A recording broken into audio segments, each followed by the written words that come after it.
अब अक्सर मूवीज में ऐसा होता है कि हीरो हीरोइन की शादी के बाद मूवी ही खत्म कर दी जाती है, शादी के बाद की लाइफ दिखाई नहीं जाती कि तब क्या होता है। लेकिन आज इस मूवी को मैं एक्सप्लेन करने वाली हूँ, वो शादी होने से लेकर शादी के बाद तक की लाइफ को दिखाएगी, जिसमें बिल्कुल ऐसा ही होता है जैसा रियल लाइफ में होता है। हस्बैंड वाइफ की नोक झोंक, कभी प्यार तो कभी लड़ाई, जिसे आप भी एंजॉय करेंगे। इसीलिए टाइम गवाए बगैर बढ़ते हैं कहानी की तरफ। तो इस फिल्म की शुरुआत होती है हमारे हीरो को दिखाने से, जिसका नाम योंग मिन होता है। वो अपने दोस्तों को मैसेज करता है, कहता है कि मैं अपनी दोस्त मी को प्रपोज करने वाला हूँ, हम शादी कर लेंगे। जिस पर उसके दो दोस्त कहते हैं, अरे ना करना यार, शादी सिर्फ एक अजाब है और कुछ नहीं। जबकि एक दोस्त कहता है, कर लो शादी मेरे दोस्त, क्योंकि पहाड़ जैसी जिंदगी इंसान अकेले भी तो नहीं गुजार सकता ना। योंग मिन भी यही चाहता था। वो और मी पिछले 5 सालों से साथ थे, इसलिए अब योंग मिन चाहता था कि मैं इस रिश्ते को ऑफिशियल बना दूं। तो मी को प्रपोज करने के लिए वो उसे घर से बाहर वाले पार्क में बुलाते हैं। तब मिन ऐसे ही सोई हुई हालत में ही आ जाती है। योंग मिन उसे कहता है, देखो हमारे रिलेशन को 5 साल हो गए हैं और अब तो हम लड़ते भी बहुत हैं। जो सुनकर मिन को लगता है कि ये शायद मुझसे ब्रेकअप करना चाहता है, रिश्ता तोड़ना चाहता है, इसलिए वो उससे फिर से लड़ने लगती है और इस तरह एक बार फिर इनका झगड़ा हो जाता है। इस पर मजाक में योंग मिन कहता है, हर टाइम हम लड़ते रहते हैं, अब तो हमें ब्रेकअप कर ही लेना चाहिए। जो कहकर वो जाने लगा।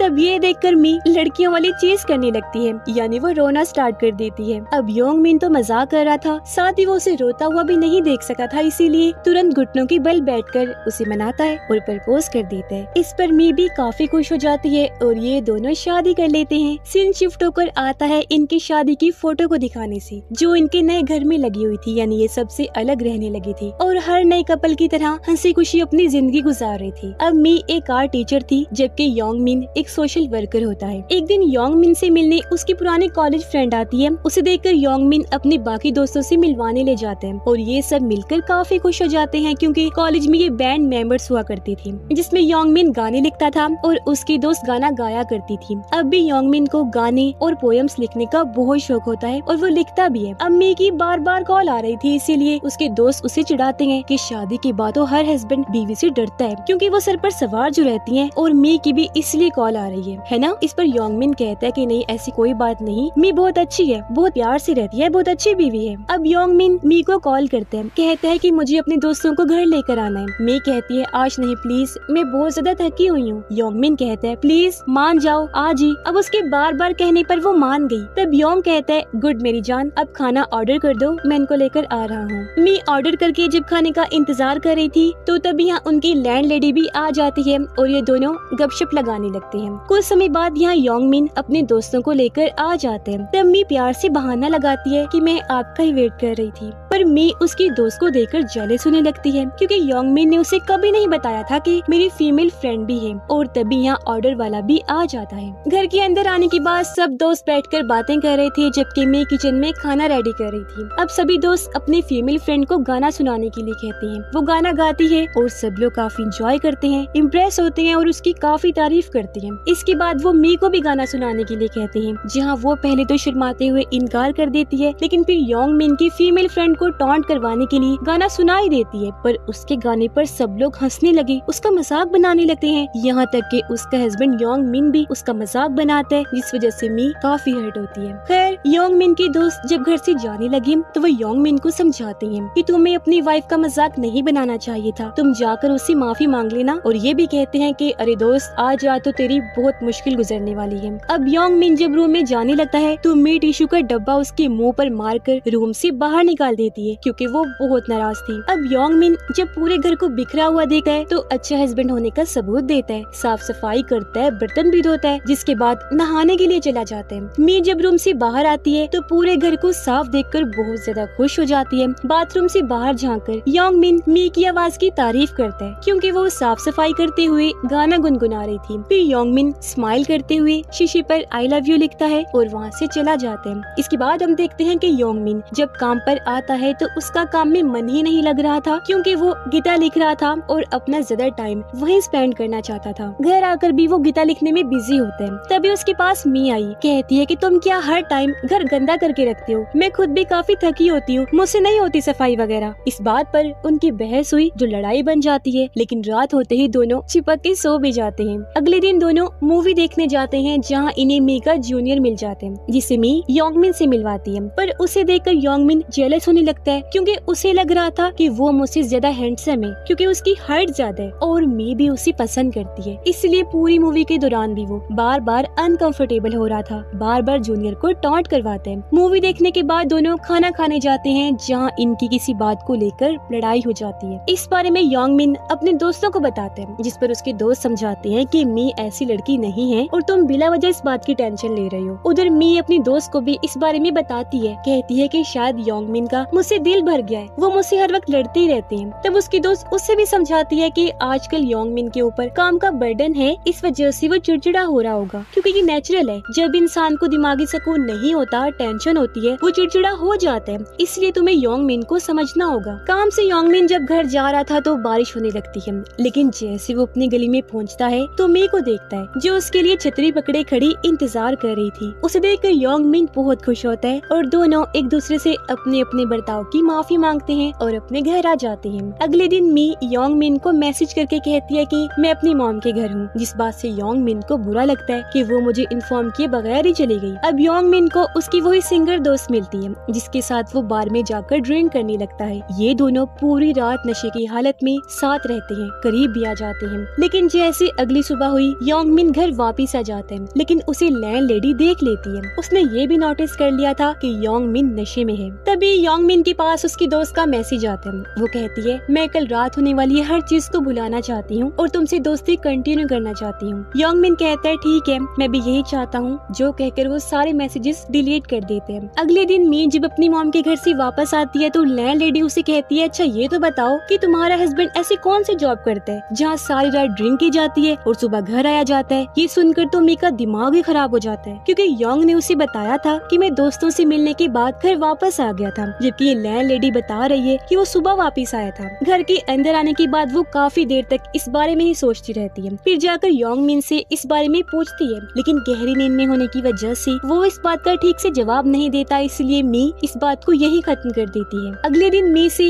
ऑफिस में मिलने उसकी पुरानी क्लास फेलो आती है। ये दोनों बात करती है और मी उसे अपने एक फेलो संगू के बारे में पूछती है। मी की फेलो कहती है कि तुम उसके बारे में क्यों पूछ रही हो। तब मी उसे बताती है कि कॉलेज के टाइम में वो मुझे पसंद करता था, हमारा रिलेशन था, लेकिन फिर हमारा ब्रेकअप हो गया। तब उसकी फेलो बताती है कि आजकल वो एक म्यूजिक थिएटर में काम करता है। अब मी इंटरनेट से संगू के बारे में ऑनलाइन जानकारी निकालती है, उसके थिएटर का पता करके टिकट्स बुक करती है, फिर पार्लर जाती है, अच्छा सा हेयर डो करवाती है, प्यारे से कपड़े पहनकर संगू के थिएटर आ जाती है, जहाँ सारे लोग भागकर संगू के पास आए और उसकी कामयाबी पर मुबारक देते हैं। लेकिन मी नहीं आती, वो दूर से ही जाने लगती है। लेकिन संगू की नजर उस पर चली जाती है और वो उसके पास जाने लगता है। उसे देखकर मी यहाँ से भाग जाती है। संगू भी उसका पीछा करता रहता है। अब मी उसे बहुत छुपने की कोशिश करती है, यहाँ तक कि टेडी बियर का मास्क भी पहन लेती है, लेकिन उसकी ड्रेस की वजह से संगू उसे पहचान लेते हैं। वो उसका मास्क हटाता है और जब अंदर से मी निकलती है तो दोनों बातें करने लगते हैं। मी बहाना लगा देती है कि मैं यहाँ जॉब करती थी लेकिन अब रिजाइन कर चुकी हूँ। अब ये दोनों बैठकर बातें करते हैं और पुरानी यादों को ताज़ा करते हैं। बातों ही बातों में मी अपनी शादी के बारे में भी उसे बता देती है, जो सुनकर एकदम से वो उदास हो जाते हैं। फिर संगू मी को अपना कार्ड देते हुए कहते हैं कि अगर तुम कांटेक्ट करना चाहो तो कर सकती हो। यहाँ से मी अपनी दोस्त से मिलने जाती है। उसे कहती है कि अब तो मेरी और योंग मिन की लड़ाइयाँ ही होती रहती हैं। मुझे ऐसा लगता है जैसे मेरी कोई इम्पोर्टेंस ही नहीं। फिर जब मी घर आती है तो वो टैक्सी में संगू का कार्ड भूल जाती है। घर के अंदर आने के बाद वो देखती है कि योंग मिन घर में ही है। वो कहते हैं, मी कहाँ थी तुम? मैंने तुम्हें इतनी सारी कॉल्स की लेकिन तुमने कोई जवाब ही नहीं दिया। वो एक्चुअली मुझे खाना चाहिए था।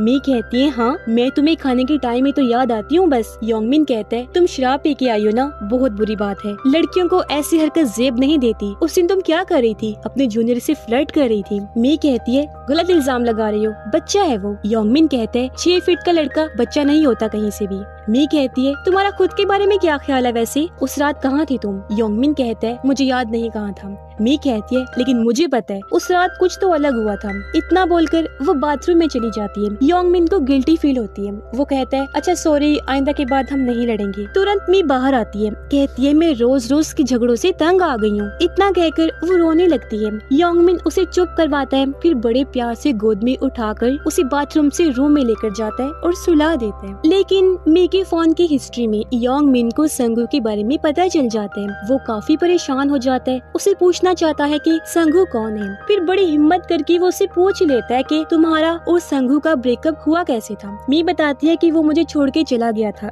यानी ब्रेकअप करके चला गया था, लेकिन जब वापस आया तो मैं तुमसे प्यार करती थी, मैं तुम्हारी हूँ, हमेशा तुम्हारी रहूंगी, तुमसे बहुत प्यार करती हूँ। जो सुनकर योंग मिन काफी खुश हो जाता है और कहता है हम पिकनिक पर चलेंगे। अगले दिन ये दोनों पिकनिक पर गए, काफी एंजॉय करते हैं। लेकिन तभी योंग मिन के पास कॉल आती है, उसे बताया जाता है कि तुम्हारी गीता को नेशनल अवार्ड के लिए नॉमिनेट कर लिया गया है। जो सुनकर योंग मिन की खुशी का कोई ठिकाना ही नहीं रहता। इस खुशी के लिए योंग मिन का टीचर भी उसे डिनर पर इनवाइट करता है, जिनसे योंग मिन बहुत करीब होता है। योंग मिन अपनी स्पीच की तैयारी करता है, जिसमें मी भी उसका साथ देती है। अवार्ड फंक्शन में उसे सबसे आगे बिठाया जाता है, जहाँ पर योंग मिन की फीमेल फ्रेंड भी मौजूद थी। इन दोनों को बात करते हुए देखकर मी को बहुत बुरा लगता है। फिर जब योंग मिन को अवार्ड दिया जाता है तो वो मे की सिखाई हुई लाइंस वहाँ बोलता है, लेकिन अवार्ड लेने के बाद अपनी फीमेल फ्रेंड के गले से लग जाता है। ये देखकर मी को बहुत बुरा लगता है और वो उठकर वहाँ से बाहर आ जाती है, जहाँ तभी योंग मिन की फ्रेंड भी आ जाती है। दोनों एक दूसरे को टॉन्ट करवाती है और मी घर आ जाती है। एक दिन योंग मिन को पता चलता है कि मेरे टीचर की मृत्यु हो गई है, जिस बात से वो बहुत ज्यादा दुखी हो जाता है। उसकी हालत में इसे देखी नहीं जा रही थी। वो उसके लिए अच्छे अच्छे खाने बनाती है और योंग मिन का बहुत ध्यान रखती है, लेकिन योंग मिन बहुत परेशान रहने लगा था। अब एक दिन मी उसे बताती है कि मेरे पेट में बहुत दर्द हो रही है, लेकिन वो इस बात पर भी ध्यान नहीं देता।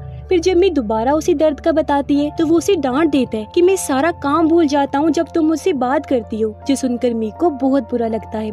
मैं जब लेटी हुई थी तो उसकी तबीयत बहुत ज्यादा खराब हो जाती है। वो योंग मिन को बुला रही होती है, लेकिन गुस्से में वो घर से बाहर चला जाता है। तब मी बड़ी मुश्किल से अपनी मॉम को कॉल करके बताती है और वो उसे हॉस्पिटल लेकर जाती है। योंग मिन को जब पता चलता है कि मी हॉस्पिटल में है तो वो भी तुरंत वहाँ आ जाता है। जब मी अपनी रिपोर्ट का इंतजार कर रही थी, योंग मिन उसे कहता है आई एम सॉरी, मैं अपने बर्ताव के लिए शर्मिंदा हूँ। मी कहती है तुम मुझे बहुत हर्ट करती हो और अब इस तरह मैं तुम्हारे साथ नहीं रह सकती। इस बात से दुखी होकर योंग मिन घर आ जाते हैं, जहाँ उसे अपने टीचर की बात याद आती है। जब उन्होंने योंग मिन को बताया था कि मुझे पोएट्री से बहुत लगाव था, लेकिन उस पोएट्री ने मुझे मेरी सबसे प्यारी चीज यानी मेरी वाइफ से दूर कर दिया था, जिस बात का मुझे बहुत पछतावा होता है। और तुम भी योंग मिन पोएट्री को आदत ना बना लेना कि कल को मेरी तरह तुम्हें भी पछताना पड़े। ये बात याद करते हुए योंग मिन को मी के साथ गुजारे गए हसीन पल याद आने लगते हैं। फिर मी योंग मिन को इंटरव्यू में देख लिया जब वो कह रहा था कि मेरी जिंदगी में सबसे कीमती चीज मेरी बीवी है, जो सुनकर मी काफी इमोशनल हो जाती है।